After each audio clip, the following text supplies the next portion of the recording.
नमस्कार दोस्तों, स्वागत है आपका हमारे चैनल बुद्धा इंस्पायर्ड पर, जहां हम आपको प्रेरक कहानियों और महात्मा बुद्ध के ज्ञान के माध्यम से जीवन को बेहतर बनाने के आसान और असरदार तरीके बताते हैं। दोस्तों, क्या आपने कभी सोचा है कि इंसान का सबसे बड़ा शत्रु कौन है? वह कोई बाहरी व्यक्ति नहीं बल्कि हमारा मन है। महात्मा बुद्ध कहते हैं, मन के जीते जीत है और मन के हारे हार। हमारा मन हमें ऊंचाइयों पर पहुंचा सकता है, लेकिन यही मन हमें बर्बाद भी कर सकता है। इसीलिए इसे नियंत्रित करना सबसे आप अपने करीबियों से और भी गहरा प्रेम कर पाएंगे। उन्होंने आगे कहा, अगर आप सफलता चाहते हैं तो बदलाव को अपनाना सीखें। गुरु ने समझाया, जीवन में बदलाव लाना और उसे स्वीकार करना ही सफलता का पहला कदम है। उन्होंने शिष्यों से कहा, आराम की स्थिति में रहते हुए आप कुछ बड़ा हासिल नहीं कर सकते। समय के साथ बदलना और मुश्किलों का सामना करना आपको मजबूत बनाता है। हर चुनौती आपको एक नया सबक और अनुभव देती है, और यही अनुभव आपको सफलता के करीब ले जाता है। गुरु ने चेतावनी दी, अगर आप बुरे काम करके यह सोचते हैं कि आपके साथ कुछ अच्छा होगा, तो यह आपकी सबसे बड़ी भूल है। अच्छे परिणाम चाहते हो तो अच्छे विचारों और कर्मों को अपनाना होगा। गुरु ने अपने शिष्यों से कहा, हमारी सोच और हमारे कर्म ही हमारी दुनिया को परिभाषित करते हैं। अपने विचारों और कर्मों पर नियंत्रण रखें और आप देखेंगे यह ब्रह्मांड भी आप पर अपनी कृपा बरसा आएगा। गुरु ने कहा, हमारी जिंदगी में बहुत कुछ हमारी सोच पर निर्भर करता है। फिर उन्होंने समझाया, एक नकारात्मक सोच वाला व्यक्ति दुनिया में केवल बुराई ही देखता है, जबकि एक सकारात्मक सोच वाला इंसान जीवन की खूबसूरती और उन अनमोल चीजों को महसूस करता है जो हमें ईश्वर की कृपा से मिली है। गुरु ने शिष्यों को सलाह दी, अपने मन को शांत रखना सीखो। दिन भर की भागदौड़ और परेशानियों के बीच खुद को शांत रखने का कोई तरीका अपनाओ। उन्होंने आगे कहा, एक शांत मन आपको अपनी अंतरात्मा में झांकने का मौका देता है। जब आप खुद से सवाल करते हैं, मैं कौन हूं, मेरे जीवन का उद्देश्य क्या है, तभी आपको अपने अस्तित्व का असली अर्थ समझ में आता है। जिरेनिया, क्या मैं एक अच्छा इंसान हूं? स्विंगल, क्या मैं अपने परिवार के प्रति अच्छा पति, पिता या बेटा हूं? जब आप ऐसे सवाल पूछते हैं तो आप अपने जीवन की गहराइयों को समझने लगते हैं। गुरु ने बताया, आत्मनिरीक्षण से व्यक्ति अपने आसपास की चीजों और लोगों को बेहतर समझने लगता है। उन्होंने कहा, जब आप खुद को जान लेते हैं तो छोटी छोटी बातों पर परेशान होना या उदास होना छोड़ देते हैं। आपको समझ में आता है कि आपके हर काम का एक असर होता है। जो काम आपको दुखी करता है उसे मत करें, और जो चीज खुशी देती है उसे जरूर करें। गुरु ने अपने विचार साझा करते हुए कहा, जिंदगी एक बार मिलती है तो इसे भरपूर जियो। जो आपका दिल चाहता है उसे पूरा करने का प्रयास करो, लेकिन मनमानी और बुद्धिमानी के बीच फर्क समझो। हर काम करने से पहले अपनी अंतरात्मा की आवाज सुनो। उन्होंने प्रेरित करते हुए कहा, अगर आपका दिल कहता है कि आपको नया व्यापार शुरू करना है, किसी नई जगह पर जाकर कुछ बड़ा करना है या कोई नया अनुभव लेना है, तो उसे करने की पूरी कोशिश करो। यह मत सोचो कि इसका परिणाम क्या होगा। प्रयास करने से आपका सबसे बड़ा डर यही हो सकता है कि सफलता ना मिले, लेकिन कम से कम आपको यह पछतावा नहीं रहेगा कि आपने कोशिश ही नहीं की। गुरु ने शिष्यों को समझाया, कुछ ना करने से असफल हो जाना कहीं बेहतर है। असफलता भी एक अनुभव है, लेकिन कोशिश न करना एक ऐसा पछतावा है जो आपको जीवन भर कचोटेगा। फिर गुरु ने कहा, आपकी अंतरात्मा हमेशा आपका भला चाहती है। इसकी आवाज को कभी नजरअंदाज मत करो। जब भी आप कुछ गलत करने की सोचते हैं तो आपकी अंतरात्मा सबसे पहले आपको रोकने की कोशिश करती है। यह ऊपर वाले का दिया हुआ सबसे अनमोल उपहार है, जिसे हम बुद्धि या समझदारी कहते हैं। उन्होंने जीवन का एक अनमोल पाठ देते हुए कहा, जिंदगी की खूबसूरती को समझने के लिए अपने अंदर झांक कर देखो। जो कुछ भी तुम्हारे पास है उसे पहचानो और उसका आभार मानो। दुखी मत हो कि तुम्हारे पास क्या नहीं है, खुश रहो कि तुम्हारे पास कितना कुछ है। गुरु ने अंत में कहा, अपने शब्दों का चयन सोच समझ कर करो, क्योंकि शब्दों में तलवार से भी अधिक ताकत होती है। वे न केवल आपके जीवन को प्रभावित करते हैं, बल्कि आपके आसपास के लोगों को भी गहराई से छूते हैं। गुरु कुछ देर तक मौन रहे और उनके शब्द शिष्यों के मन में गूंजते रहे। फिर उन्होंने कहा, बात करने का तरीका बहुत मायने रखता है। कभी ऐसी बात मत कहो जो किसी और को बुरी लगे या उसका दिल दुखाए। साफ और स्पष्ट राय रखना एक अच्छी बात है, लेकिन इसे कहने का तरीका सभ्य और विनम्र होना चाहिए। गुरु ने मुस्कुराते हुए कहा, सच भी प्रेम और सभ्यता के साथ कहा जा सकता है। उन्होंने आगे समझाया, यदि आप क्रोध में हैं तब भी दूसरों को कठोर या अपमानजनक बातें कहने से बचें। ऐसा ना हो कि गुस्से में कहे गए शब्दों पर आपको बाद में पछताना पड़े। हमेशा अपनी आवाज में नरमी और सौम्यता रखें। बात साफ साफ कहें, लेकिन प्रेम और सम्मान के साथ कहें। गुरु ने शिष्यों को प्रेरित करते हुए कहा, एक अच्छा इंसान बनने के लिए आपको केवल यह आदतें अपनानी होंगी। हालांकि इन आदतों को अपने स्वभाव का हिस्सा बनाने में समय लगता है, क्योंकि इसके लिए निरंतर अभ्यास और प्रयास करना पड़ता है। गुरु ने एक सवाल दिया, खुद से पूछो, क्या मैं एक अच्छा इंसान हूं? क्यों मैं खुद को अच्छा मानता हूं? मेरे अंदर ऐसी कौन सी खास बातें हैं? मैं दूसरों के साथ किस तरह से पेश आता हूं? उन्होंने कहा, शुरुआत में ऐसे सवाल करना अजीब लग सकता है, लेकिन यह आपके अंदर झांकने और अपनी कमजोरियों को पहचानने का सबसे अच्छा तरीका है। जैसे जैसे आप इन सवालों के जवाब खोजने लगेंगे, आप अपने स्वभाव को विनम्र और शांत रखने की ओर बढ़ेंगे। गुरु ने कहा, एक अच्छा इंसान बनने के लिए अपनी कमियों को पहचानना और उन्हें दूर करने का प्रयास करना सबसे जरूरी है। पास एक परिवार और जिम्मेदारियां होती हैं, तभी जीवन का असली आनंद मिलता है। उस व्यक्ति ने कहा, परिवार और जिम्मेदारियां ही हमें एक उद्देश्य देती हैं और जीवन को सुंदर बनाती है। केवल घूमने फिरने और मौज मस्ती करने से सुकून नहीं मिलता। युवक को यह सुनकर गहरा विचार आया। वह सोचने लगा, क्या सुकून वास्तव में अपने परिवार और जिम्मेदारियों को समझने और निभाने में है? दोस्तों, यह कहानी हमें सिखाती है कि सुकून केवल मौज मस्ती और भटकने में नहीं, बल्कि अपने जीवन के उद्देश्य को पहचानने, परिवार के साथ समय बिताने और अपने कर्तव्यों को निभाने में है। तो इस कहानी से कुछ प्रेरणा लें और अपने जीवन को सकारात्मक दिशा में आगे बढ़ाएं। उस घुमक्कड़ व्यक्ति ने गहरी सांस लेते हुए कहा, इस तरह का अकेला जीवन भला कौन जीना चाहेगा? यूं अकेले जीवन बिताना कितना भारी पड़ता है, यह तुम समझ भी नहीं सकते। मेरे जीवन में न कोई आनंद है और न ही कोई सुकून। यह सुनकर उस युवक का भ्रम टूट गया। उसे एहसास हुआ कि केवल घूमने फिरने और मौज मस्ती करने में ही जीवन का असली सुख नहीं है। अब वह इस सच्चाई को समझने के लिए एक ऐसे व्यक्ति की तलाश में निकल पड़ा जो यह कह सके कि उसका जीवन पूरी तरह सुकून भरा है। सबसे पहले वह एक व्यापारी के पास गया। उसने व्यापारी से पूछा, आपके पास तो इतना धन, शान शौकत और बड़ा व्यापार है, आपकी जिंदगी तो बड़े सुकून से बीत रही होगी, है ना? व्यापारी ने हल्की मुस्कान के साथ जवाब दिया, सुकून? मेरे जीवन में तो केवल चिंता ही चिंता है। हर वक्त यह डर सताता है कि कहीं मेरा व्यापार डूब न जाए। अगर मेरे विरोधी मुझसे आगे निकल गए तो क्या होगा? मेरा व्यापार पूरी तरह चौपट हो सकता है। ऐसे में सुकून कहां? मैं तो हमेशा परेशान और चिंतित रहता हूं।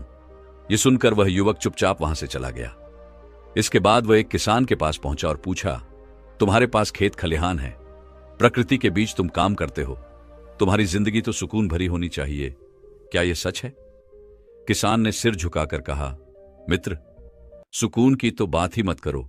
हर वक्त यह डर लगा रहता है कि कहीं फसल खराब हो गई तो क्या करूं? अपने परिवार का पेट कैसे भरूं? 2 वक्त की रोटी का इंतजाम कैसे होगा? मेरे जीवन में तो बस चिंता ही चिंता है। यह सुनकर युवक का दिल और भारी हो गया। फिर वह एक मजदूर के पास गया।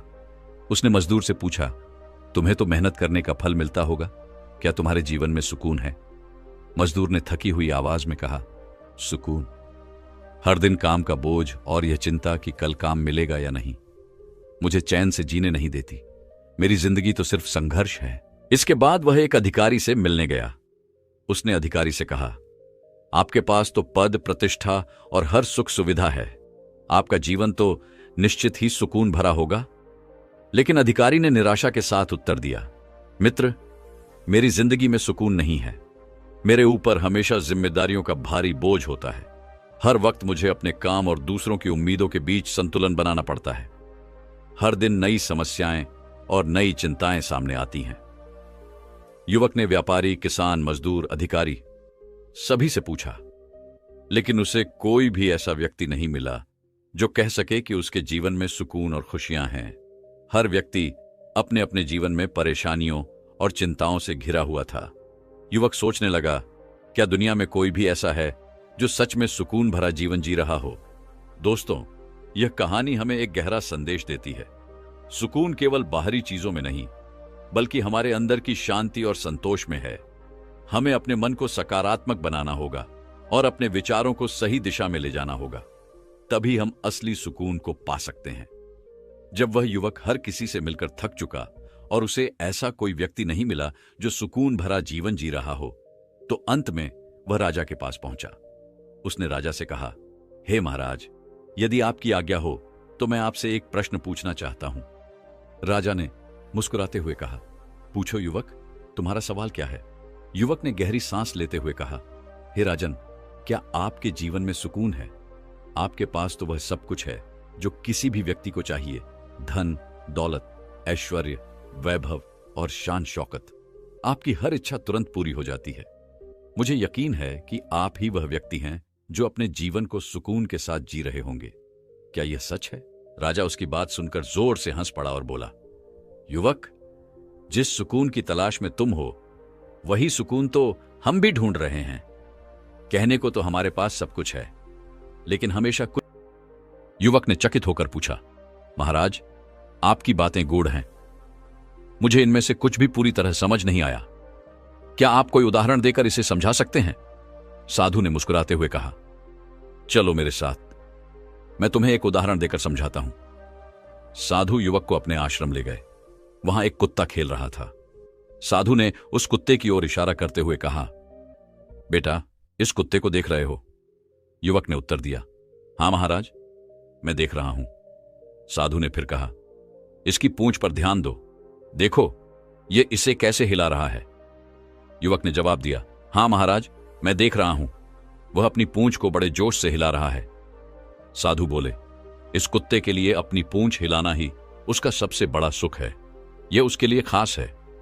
युवक ने अचरज से पूछा, लेकिन महाराज, यह तो एक कुत्ता है, उसकी पूंछ हिलाने का सुख और सुकून से क्या लेना देना? साधु ने मुस्कुराते हुए कहा, रुको, मैं तुम्हें दिखाता हूं। फिर साधु ने कुत्ते की पूंछ को पकड़कर उसे कुत्ते के सामने लहराना शुरू कर दिया। जैसे ही कुत्ते ने अपनी पूंछ देखी, वह उसे पकड़ने के लिए गोल गोल भागने लगा, लेकिन वह अपनी पूंछ पकड़ नहीं पाया। दौड़ते दौड़ते वह गिर पड़ा। फिर भी उसने हार नहीं मानी। वह दोबारा अपनी पूंछ पकड़ने की कोशिश करने लगा। काफी देर तक ऐसा चलता रहा, लेकिन आखिरकार थककर और परेशान होकर कुत्ता चुपचाप बैठ गया। यह दृश्य देखकर युवक आश्चर्यचकित रह गया। साधु ने युवक से कहा, बेटा, देखा तुमने, यह कुत्ता अपनी ही पूंछ को पकड़ने के लिए भाग रहा था, लेकिन वह इसे पकड़ नहीं पाया। युवक ने सिर हिलाते हुए कहा, हां महाराज, लेकिन इसका क्या अर्थ है? साधु ने गहरी आवाज में कहा, हमारे पास भी सुकून ऐसा ही रहता है जैसे इस कुत्ते की पूंछ। जिस तरह यह कुत्ता अपनी पूंछ को पकड़ने के लिए गोल गोल भागता रहा, उसी तरह हम भी अपने जीवन में सुख, चैन और सुकून पाने के लिए भागते रहते हैं। लेकिन सुकून तो पहले से ही हमारे पास होता है। हम अपने अंदर के सुख को देखने के बजाय बाहर उसे ढूंढते रहते हैं। यही हमारी सबसे बड़ी भूल है। युवक ने साधु से कहा, हे महाराज, मुझे अब आपकी बात समझ में आ रही है, लेकिन अभी भी पूरी तरह से नहीं समझ पा रहा हूं। अगर आप मुझे मेरा सुकून दिखाएंगे नहीं, तो मुझे कैसे पता चलेगा कि मैं किस चीज के पीछे भाग रहा हूं और मुझे असल में किस सुकून की तलाश है। साधु युवक को एक तालाब के किनारे ले गए, जहां एकांत था। चारों ओर हरियाली फैली हुई थी, पेड़ पौधे लदे हुए थे, माहौल शांत और सुंदर था। साधु एक पेड़ की छांव में बैठ गए और अपनी आंखें बंद कर लीं। युवक को लगने लगा कि शायद अब वह साधु उसे उसका सुकून दिखाएंगे। वह यह सोचने लगा कि अब कोई चमत्कार होगा और वह समझ पाएगा कि उसे किस सुकून की तलाश है। साधु ध्यान में लीन हो गए और युवक चुपचाप उनके चमत्कारी कार्य का इंतजार करने लगा। लेकिन समय बीतता गया और कुछ नहीं हुआ। अब युवक का मन विचलित होने लगा। उसने सोचा, मैं कब से खड़ा हूं और यह साधु आंखें बंद करके बैठे हुए हैं, जबकि मुझे कोई जवाब नहीं मिल रहा। युवक से रहा नहीं गया। उसने साधु से कहा, हे महाराज, आप क्या कर रहे हैं? आप आंखें बंद करके क्यों बैठे हैं? आपने मुझे यहां क्यों लाया है? मुझे तो लगा था कि आप मुझे मेरा सुकून दिखाने वाले हैं, लेकिन आप तो बस पेड़ की छांव में बैठे आनंद ले रहे हैं। लेकिन साधु ने कुछ नहीं कहा। उनका ध्यान कहीं और था। युवक का गुस्सा बढ़ने लगा। वह इधर उधर टहलने लगा, सोचते हुए आखिरकार साधु मुझे जवाब कब देंगे। लेकिन समय बीतता जा रहा था और साधु ने अब भी अपनी आंखें नहीं खोली। काफी देर बाद युवक को प्यास लगी। उसने तालाब से पानी पिया और एक पेड़ की छांव में बैठ गया। लेकिन जब साधु ने अब भी अपनी आंखें नहीं खोली तो उसे और भी असहज महसूस होने लगा। वह चुपचाप लेट गया और आकाश की ओर देखने लगा। अब उसे यह उम्मीद भी नहीं थी कि साधु उसकी किसी भी बात का जवाब देंगे। वह बस लेटा रहा। कुछ समय बाद अचानक उसे पक्षियों की चहचहाहट सुनाई दी। पास में किसी जानवर की हल्की आवाज आई। पानी के बहने की मधुर ध्वनि उसके कानों में पड़ी और फिर हवाओं की सरसराहट। इन सभी आवाजों को सुनकर युवक के भीतर एक अनोखी शांति फैलने लगी। उसे ऐसा सुकून महसूस हुआ जैसा उसने पहले कभी नहीं किया था। उसका मन पूरी तरह से शांत हो गया और धीरे धीरे उसे गहरी नींद आ गई। जब उसने आंखें खोलीं तो देखा साधु पास ही खड़े मुस्कुरा रहे थे। युवक तुरंत उठते हुए बोला, हे महाराज, आपने तो मुझे मेरा सुकून दिखाया ही नहीं। मैं इतने समय परेशान होता रहा और आप तो आंखें खोलने का नाम ही नहीं ले रहे थे। साधु ने मुस्कुराते हुए कहा, बेटा, तुम परेशान हो रहे थे, लेकिन क्या तुमने पहले आनंद की अनुभूति नहीं की? क्या तुम्हें शांति और सुकून महसूस नहीं हुआ? युवक ने हैरानी से कहा, हां महाराज, जब मैं लेटा हुआ था तब मुझे बहुत शांति और चैन मिल रहा था। मेरा मन पूरी तरह से शांत था और मुझे एक अलग ही आनंद की अनुभूति हो रही थी। साधु ने फिर मुस्कुराते हुए कहा, बेटा, यही तो सुकून है। लेकिन जिस सुकून को तुमने महसूस किया वह केवल बाहर की दुनिया से संबंधित था। असली सुकून तो तुम्हारे भीतर है। साधु की बातों को समझते हुए युवक ने कहा, हे महाराज, आप बिल्कुल सही कहते हैं। मैंने अब अपने सुकून को पहचान लिया है। अब मुझे समझ में आ गया है कि सुकून, आनंद, चैन और सुख क्या होते हैं। लेकिन अब भी मेरे मन में एक सवाल बाकी है। साधु मुस्कुराते हुए बोले, पूछो बेटा, अब क्या रह गया है? युवक ने साधु से पूछा, हे महाराज, आपने मुझे आनंद की अनुभूति करवाई, लेकिन अब मैं यह जानना चाहता हूं कि क्या इसके लिए मुझे अपना घर परिवार और बाकी सब कुछ छोड़ देना होगा? क्या मैं सिर्फ एकांत में बैठकर या तालाब के किनारे इस तरह से जीवन बिता सकता हूं? अगर ऐसा है तो मेरा जीवन नहीं चलेगा, और अगर यही तरीका है तो शायद मैं फिर कभी भी उस आनंद की अनुभूति नहीं कर पाऊंगा। साधु हंसते हुए बोले, बेटा, जिस आनंद की अनुभूति तुमने की थी वह केवल कुछ क्षणों का था। वह बाहर की परिस्थितियों पर निर्भर था। लेकिन जो एकांत और शांति तुमने महसूस की वह भीतर जाने का रास्ता था। यदि तुम इस एकांत को अपने भीतर उतार सको तो तुम हमेशा अपने सुकून को महसूस कर सकते हो, उस आनंद की अनुभूति को भीतर में पा सकते हो। युवक ने फिर पूछा, लेकिन गुरुजी, मैं भीतर की ओर कैसे उतर सकता हूं? मैं उस आनंद को अपने भीतर कैसे महसूस कर सकता हूं? साधु मुस्कुरा उठे और बोले, बेटा, तुम्हें समझना होगा कि बाहरी दुनिया से जितनी भी खुशियां मिलती हैं वे अस्थायी होती हैं, लेकिन जब तुम भीतर से शांत हो जाते हो तब तुम हमेशा सुकून में रह सकते हो। चाहे तुम किसी भी जगह हो, चाहे भीड़ में हो, चाहे संसार के सारे काम कर रहे हो, तुम अंदर से सुकून से भरपूर रह सकते हो। और जब तुम अपने काम में आनंद और शांति महसूस करने लगते हो तो वह काम हमेशा सफल होता है। साधु ने युवक को ध्यान की महिमा बताते हुए कहा, बेटा, इसका केवल एक ही मार्ग है और वह है ध्यान। ध्यान करके तुम अपने भीतर की ओर उतर सकते हो, अपने आप को पहचान सकते हो और अपने आनंद की अनुभूति भी कर सकते हो। मन के एकांत पर ध्यान दो, भीड़ का हिस्सा मत बनो। अपने शरीर की ऊर्जा को व्यर्थ न जाया करो, बल्कि इसे शांत रहकर एकांत में अपने भीतर उतरने में लगाओ। जब तुम एकांत में रहोगे तब तुम्हें तुम्हारी हर समस्या का समाधान मिल जाएगा और तुम्हारा काम सफल होगा, क्योंकि तुम हर काम को अपनी पूरी लगन और मेहनत से कर पाओगे। फिर साधु आगे बोले, अगर तुम किसी लक्ष्य को पाना चाहते हो तो यही ध्यान तुम्हें तुम्हारे लक्ष्य तक पहुंचाने में मदद करेगा। तुम जीवन की उन हर सफलताओं को हासिल कर सकोगे जो तुम चाहते हो। इतना कहकर साधु शांत हो गए। युवक ने साधु को प्रणाम किया और भावुक होते हुए कहा, हे महाराज, मुझे आपकी सारी बातें अच्छी तरह से समझ में आ गई हैं। फिर वह युवक अपने घर की ओर लौट आया। अब हम शुरू करते हैं एक और दिलचस्प कहानी जो बहुत पहले की है। यह कहानी एक नगरी के एक व्यक्ति की है जिसका इस संसार से मन भर चुका था। वह संसार की मोह माया को त्याग देना चाहता था। एक दिन उसने फैसला किया कि वह इस जीवन की हर मोह माया को छोड़ देगा। उस व्यक्ति ने देखा था कि सन्यासियों का जीवन कैसा होता है और उसने ठान लिया कि वह भी एक सन्यासी बनेगा। तुरंत ही वह अपने घर से निकला और पास के एक बौद्ध भिक्षु के पास गया। वह भिक्षु से बोला, मुझे सन्यासी जीवन जीना है, मैं इस संसार की मोह माया को त्याग देना चाहता हूं। बौद्ध भिक्षु ने गंभीर स्वर में पूछा, क्या तुम सच में सन्यासी जीवन जीना चाहते हो? क्या तुमने यह फैसला पूरी तरह सोच समझ कर लिया है? व्यक्ति ने आत्मविश्वास से जवाब दिया, जी हां, मैंने यह तय कर लिया है। भिक्षु ने कहा, ठीक है, लेकिन तुम्हें मेरी एक बात माननी होगी। व्यक्ति ने बिना झिझक उत्तर दिया, मैं आपकी सारी बातें मानने के लिए तैयार हूं। भिक्षु मुस्कुराते हुए बोले, तो ठीक है, लेकिन आज के बाद तुम मुझसे कभी नहीं मिलोगे। जब मुझे लगेगा और मुझे किसी चीज की जरूरत होगी तो मैं तुम्हें खुद ही बुला लूंगा।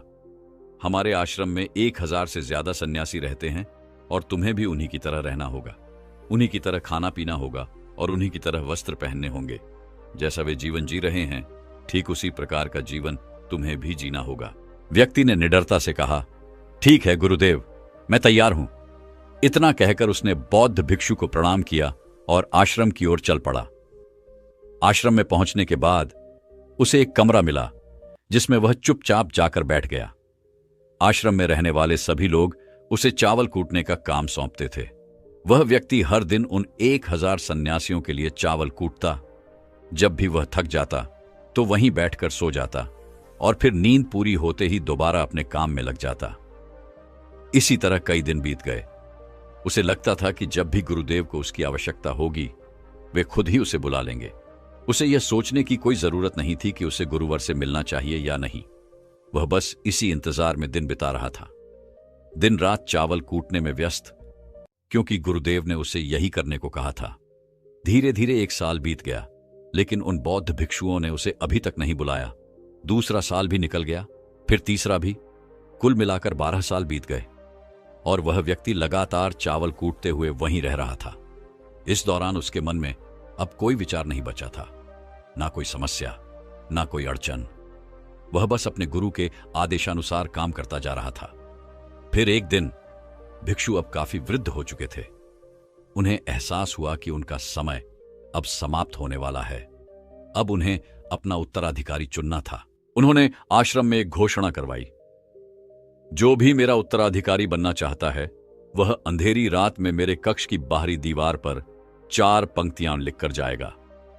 इन पंक्तियों में उसे जीवन को जीने का सही तरीका बताना होगा और यह भी बताना होगा कि जीवन का सत्य क्या है। उन्होंने आगे कहा, यह पंक्तियां अपने अनुभव से लिखनी होंगी। जो इस काम में सफल होगा वही मेरा सच्चा उत्तराधिकारी बनेगा। सभी शिष्यों में उत्साह था, लेकिन कोई भी यह जोखिम उठाने को तैयार नहीं था। कोई भी भिक्षु गुरुदेव के सामने अपनी योग्यता साबित करने की हिम्मत नहीं कर रहा था। हालांकि आश्रम के 1000 शिष्यों में से एक ऐसा भी था जिसने हिम्मत दिखाई।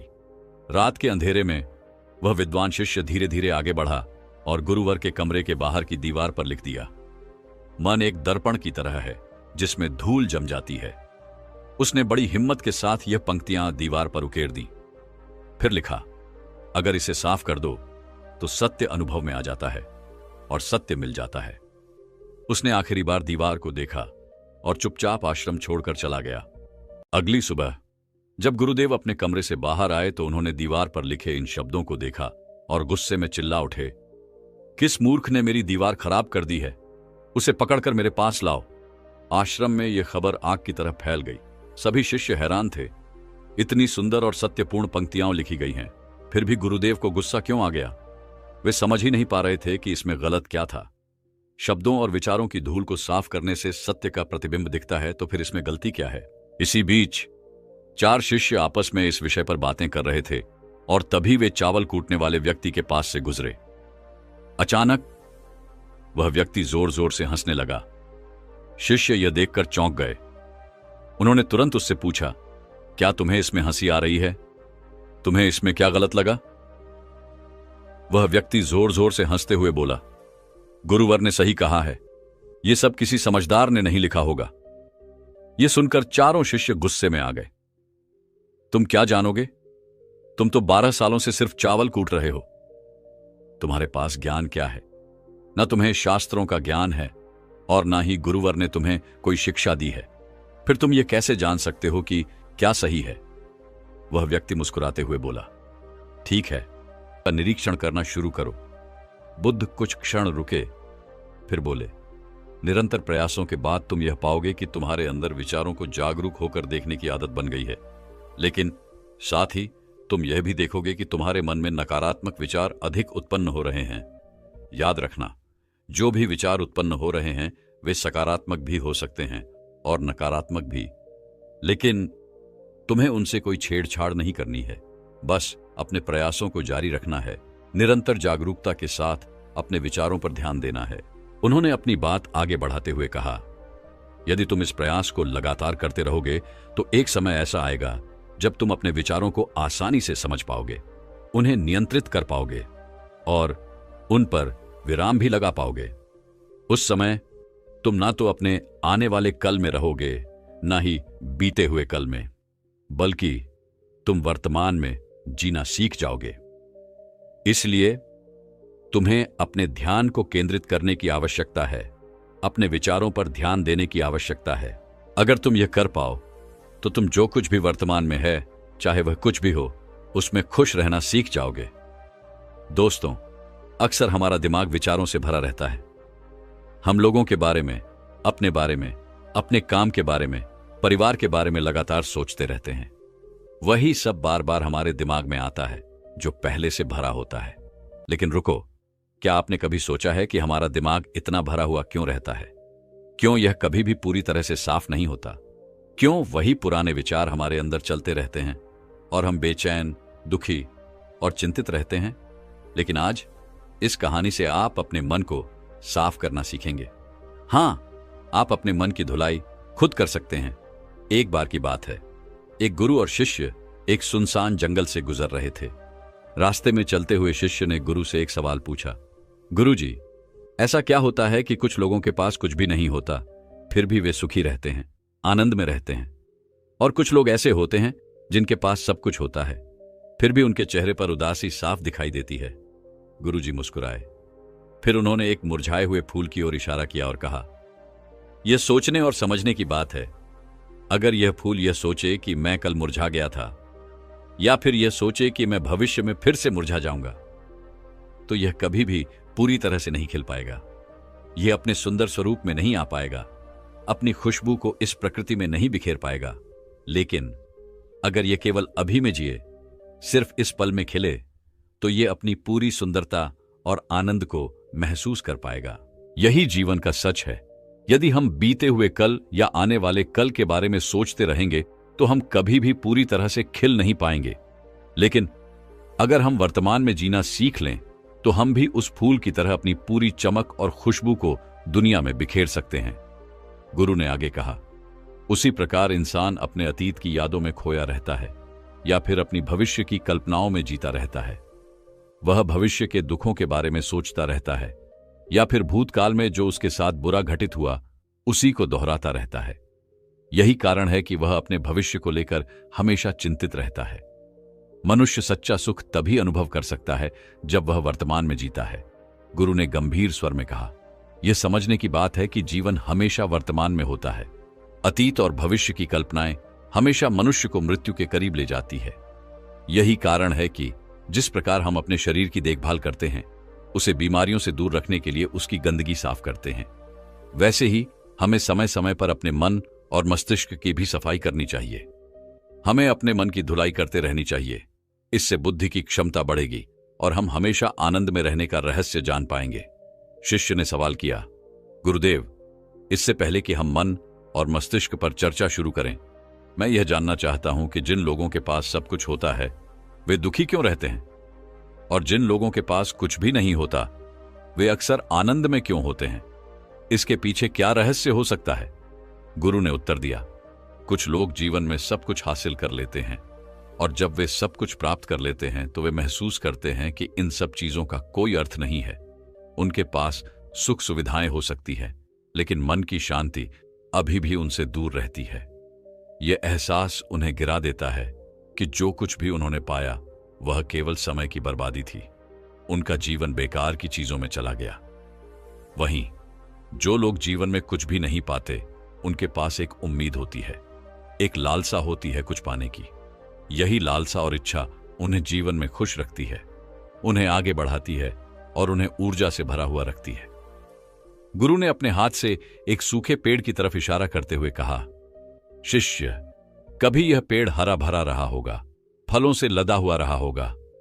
अनेक प्रकार के पक्षी और जानवर इस पर आते होंगे, इसके फलों को खाते होंगे। उस समय इस पेड़ को यह नहीं पता होगा कि एक दिन वह सूख जाएगा और उसकी हालत इतनी बदतर हो जाएगी कि वह किसी को छांव तक नहीं दे पाएगा। इसी तरह मनुष्य अपनी जीवन की दौड़ में यह भूल जाता है कि जिस दौड़ में वह सबसे आगे निकलने की कोशिश कर रहा है, उसका अंतिम चरण मृत्यु है। काश वह कभी इस दौड़ से हटकर यह देख पाता कि इसका अंतिम पड़ाव क्या है।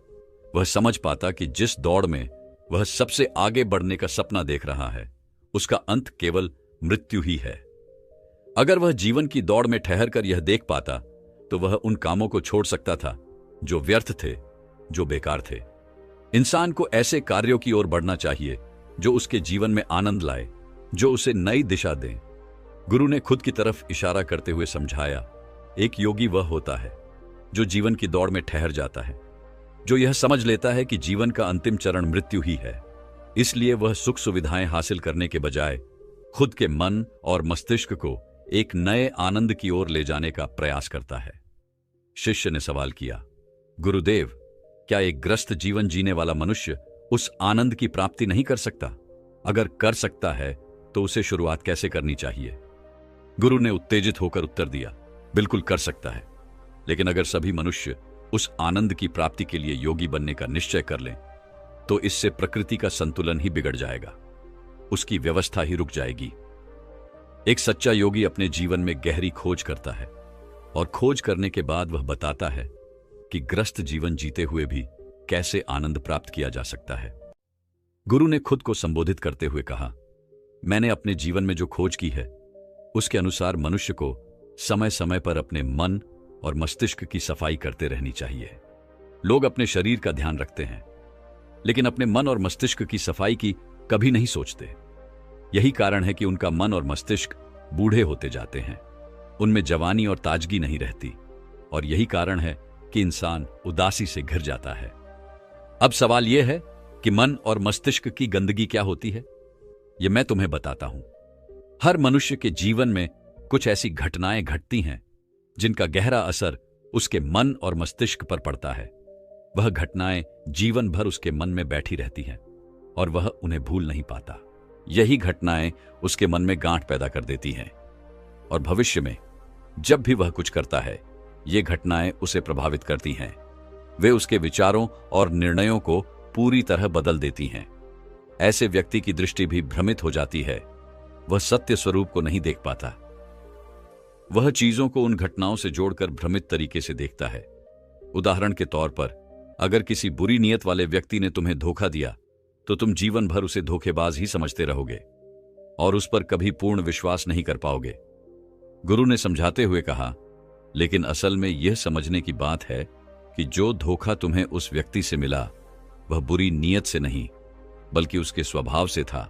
हालांकि उसके स्वभाव की वजह से तुम्हारे दिमाग में उसकी एक छवि बन गई, और यही छवि तब तुम्हारे विचारों को प्रभावित करती है जब तुम किसी दूसरे व्यक्ति से संपर्क करते हो। यही छवि तुम्हारे और नए व्यक्ति के बीच एक दीवार की तरह खड़ी हो जाती है, और यही कारण है कि दो व्यक्तियों के बीच संबंध नहीं बन पाते। गुरु ने गहरी सांस लेते हुए कहा, मनुष्य के लिए सबसे जरूरी क्या है? यह कि वह अपने आप को अतीत की घटनाओं से मुक्त रखे। हमें उन घटनाओं से प्रभावित होकर अपने दिमाग में कोई स्थायी छवि नहीं बनानी चाहिए। अब कुछ लोग इस बात पर सवाल उठा सकते हैं कि अगर हम अतीत को भूल जाएं तो अनुभव किस काम के होंगे? लेकिन असल में हम अपने जीवन के अनुभवों से भी भ्रमित तरीके से ज्ञान प्राप्त करते हैं और उनसे सही तरीके से सीख नहीं पाते। यह ठीक वैसे ही है जैसे बुरी नीयत वाले व्यक्ति की आंखें धोखा देने के लिए जिम्मेदार नहीं थीं, बल्कि उसका स्वभाव जिम्मेदार था। लेकिन मनुष्य अपने अनुभव में सिर्फ उसकी आंखों को याद रखेगा और उसके स्वभाव को भूल जाएगा। तभी शिष्य गुरु की बातों में इतना खो गए कि उन्हें रास्ते में पड़े कांटे दिखाई नहीं दिए। अचानक उनके पैर में एक कांटा चुभ गया। गुरु ने कांटा निकालते हुए मुस्कुराकर पूछा, कांटा तुम्हारे पैर में क्यों लगा?